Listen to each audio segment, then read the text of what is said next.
Hey, Christian Creative, Jeremy here with another Author 2.0 insight into the writing process, and particularly the storytelling process. And today I thought that I would share a little bit from my own particular process of how I go about telling stories, but especially structuring stories,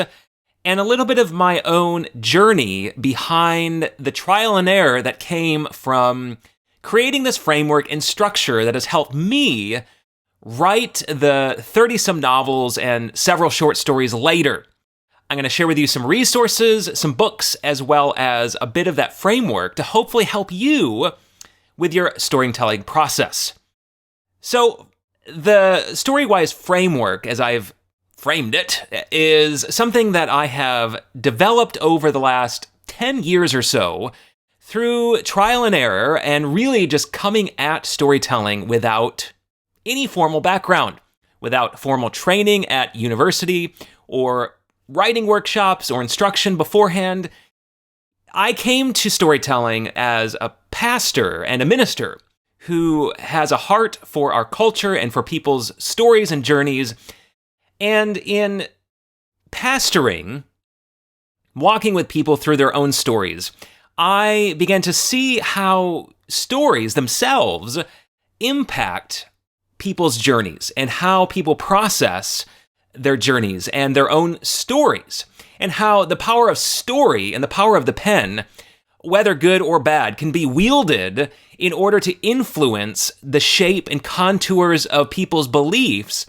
and their own life direction. I have found that in my own life, and I've seen that in the way, just anecdotally, culture has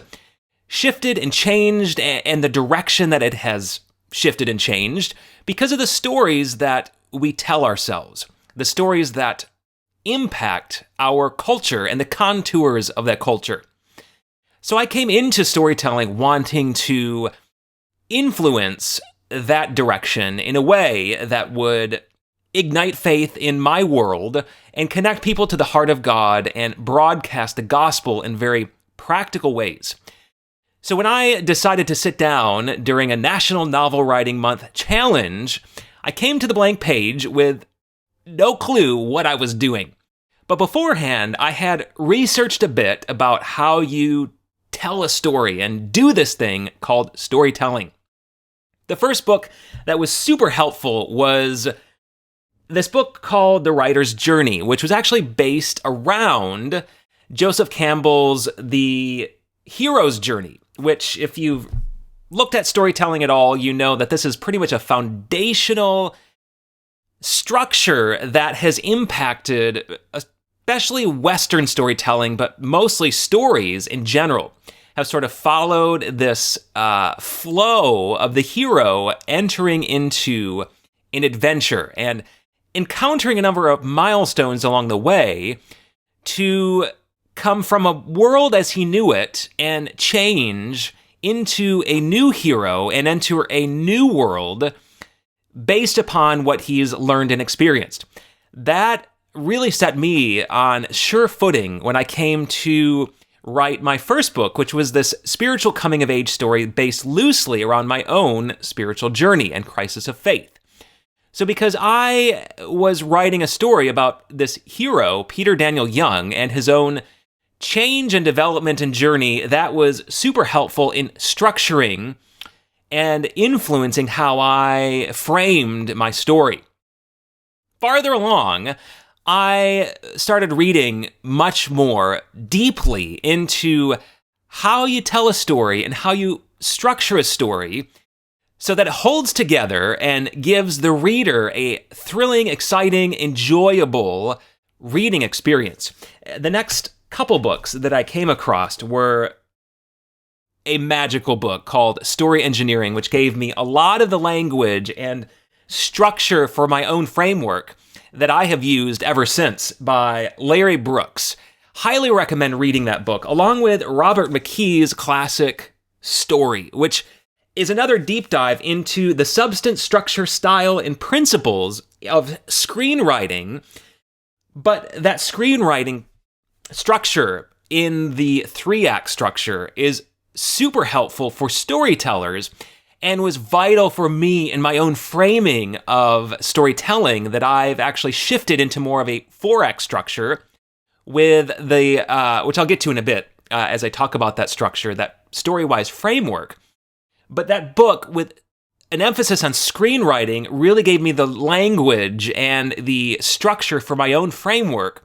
for telling novel-oriented stories. And then the last one was Story Grid. What good editors know about the storytelling process? And this little grid on there is a way to gauge whether or not a story works and how a story is held together. Those books were vital for my own evolution and development as a storyteller, and those, along with some others, were influential in me developing my own, as I call it, StoryWise framework that I have incorporated into this training for you, and the template that is included in this course. And the StoryWise framing training that you can get if you are so desiring. But this framework is a sort of, as I've alluded to, a 4-act structure that begins with the opening of a character in a setting before he encounters the problem. This formula, character in a setting with a problem, is classic, and mine framework opens with this sort of opening formula, where this character is in a setting in the opening scenes, and you use those opening scenes to develop empathy and connection between the reader and that hero, who then encounters that problem. An incident incites this character, the inciting incident, hooks him with a hooking moment into the story, and then sets him towards this sort of first quarter mark milestone called a first plot point, in which the character is required to make a decision, to jump into the adventure and set sail on this journey toward resolving the problem, entering into this series of try-fail cycles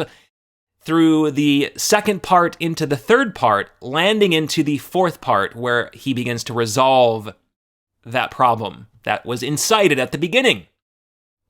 Between the first plot point and the midpoint, 50% mark, is another shifting point, a midpoint shift that changes everything, turns everything on its head, and sets the hero into this more active mode from which he had just been responding in part 2, sort of flailing around and encountering the antagonist, finding evidence of this villain that he is up against and trying to resolve the problem, but in ways that are not really successful. It's not until you get to this halfway point, into this midpoint, and past the midpoint, that the hero begins actively attacking. Very active. He has developed more courage, learned some things along the way, and used that learning, that trial and error, to begin making headway into resolving, which comes at the second plot point, that third milestone around the 3/4 mark, where the hero is able to then take what he has learned and then bring about a resolution, with the climax confronting the villain, the antagonistic force, head-on to resolve the problem, leading to the final end where he succeeds, or sometimes fails, but mostly succeeds. So those are the kinds of stories I like to tell. But in resolving the problem, he then is able to take stock of the journey at this validation point, kick back, celebrate, and sort of just have this exhale moment of satisfaction,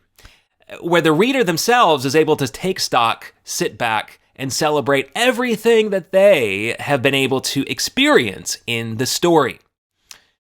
That's the framework. That's what I have learned in my own storytelling process. And it's a framework that I hope that you are able to enjoy and latch onto and take for yourself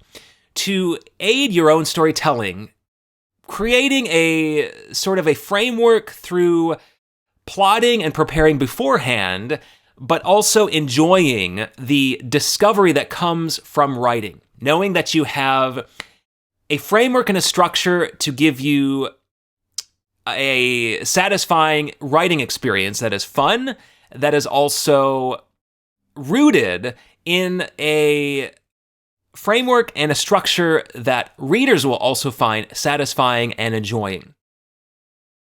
So that's the structure. That's my own journey into how I've come about telling stories over the last 10 years.